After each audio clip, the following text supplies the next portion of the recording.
दोस्तों, आज की पूरी कहानी एक ऐसे मोड़ पर आ खड़ी हुई है जहां दुनिया भर की ताकतें खुद उलझ गई हैं और भारत इस उलझन का सबसे बड़ा फायदा उठा रहा है। अभी कुछ ही महीने पहले तक यूरोपियन यूनियन ने बड़े गर्व से यह ऐलान किया था कि वे भारत से रिफाइंड ऑयल प्रोडक्ट्स नहीं खरीदेंगे। उन्होंने नायरा एनर्जी जैसी बड़ी भारतीय रिफाइनरियों को टारगेट करते हुए साफ कह दिया था कि यूरोप अब भारत से तेल नहीं लेगा।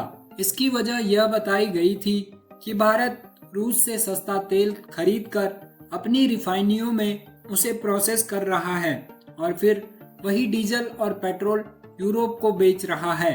अमेरिका और यूरोप का यह दबाव लगातार बढ़ रहा था कि भारत रूस से तेल लेना बंद करे और पश्चिमी देशों की लाइन पर चले, लेकिन हुआ इसके उल्टा। जिस यूरोप ने खुद ही बैन लगाया था वही अब मजबूरी में भारत से डीजल खरीदने दौड़ पड़ा है। दोस्तों, आप लोगों से एक पर्सनल रिक्वेस्ट है, अगर आपने अभी तक चैनल को सब्सक्राइब नहीं किया please subscribe to the channel, क्योंकि आपका एक सब्सक्राइब हमें नेक्स्ट वीडियो बनाने के लिए मोटिवेट करता है। So make sure to subscribe the channel. अगस्त महीने में यूरोप का भारत से डीजल आयात 137% तक बढ़ गया है। जी हाँ, यह केवल 2 गुना नहीं बल्कि 2 गुने से भी ज्यादा की बढ़त है। यह आंकड़ा सिर्फ व्यापार नहीं बल्कि दुनिया की राजनीति का आईना है, जो दिखाता है कि भारत के बिना अब खेल आगे बढ़ ही नहीं सकता। भारत खुद अपनी जरूरतों का 85% से ज्यादा कच्चा तेल आयात करता है। हमारे पास उत्पादन केवल 15% है, यानी भारत तेल उत्पादक देश नहीं बल्कि उपभोक्ता देश है। लेकिन भारत ने इस कमजोरी को ताकत बना दिया। रूस से सस्ते दामों पर तेल लिया गया, उसे भारतीय रिफाइनरियों में प्रोसेस किया गया और फिर वही रिफाइंड प्रोडक्ट्स जैसे डीजल और पेट्रोल यूरोप को बेचे गए।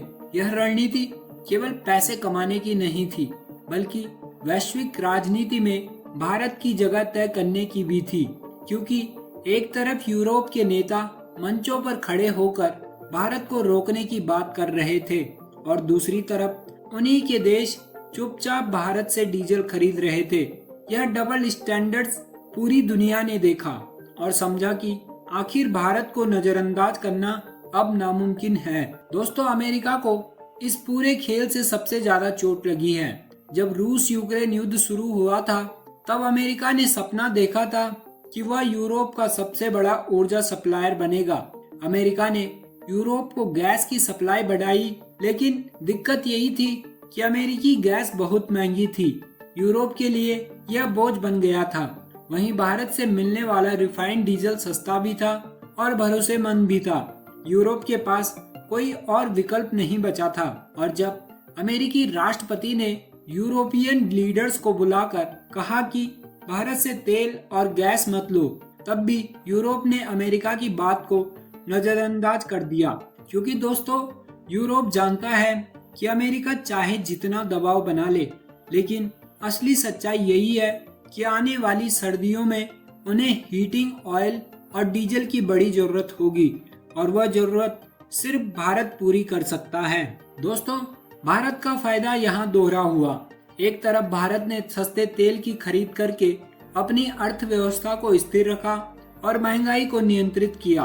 दूसरी तरफ भारत ने यूरोप जैसे बड़े बाजार में अपनी मजबूत पकड़ बना ली।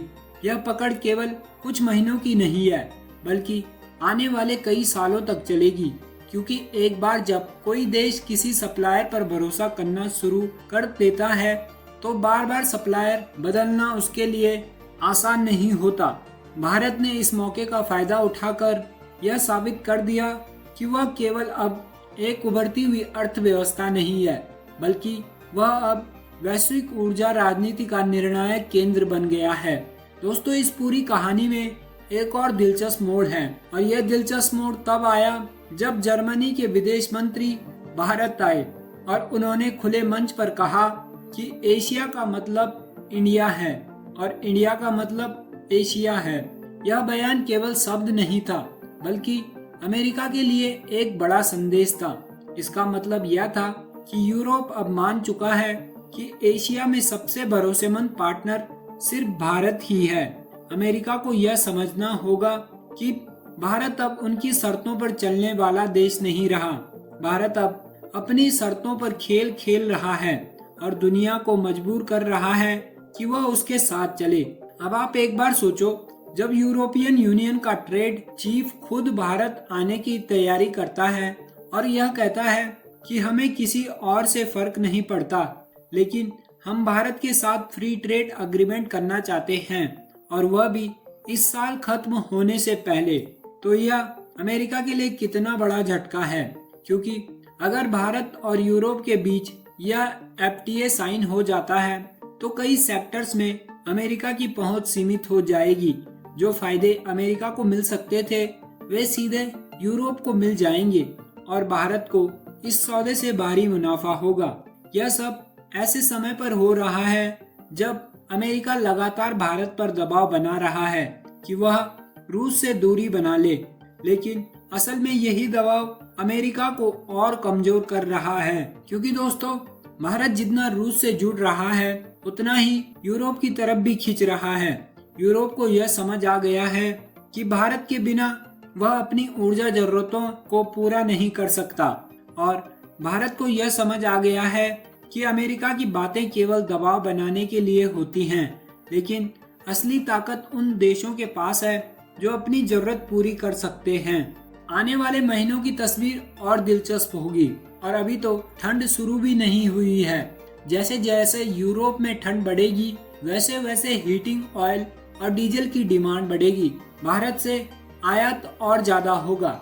इसका मतलब है कि भारत की रिफाइनरियों को लगातार काम मिलेगा, भारत का विदेशी मुद्रा भंडार बढ़ेगा और भारत की अर्थव्यवस्था को एक स्थायी मजबूती मिलेगी।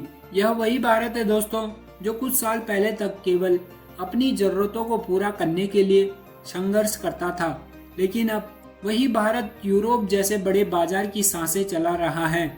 इस पूरे घटनाक्रम का सबसे बड़ा संदेश यही है कि दुनिया अब मल्टीपोलर हो रही है, यानी अब केवल अमेरिका और चीन का ही बोलबाला नहीं है, भारत भी इस लाइन का सबसे बड़ा खिलाड़ी है।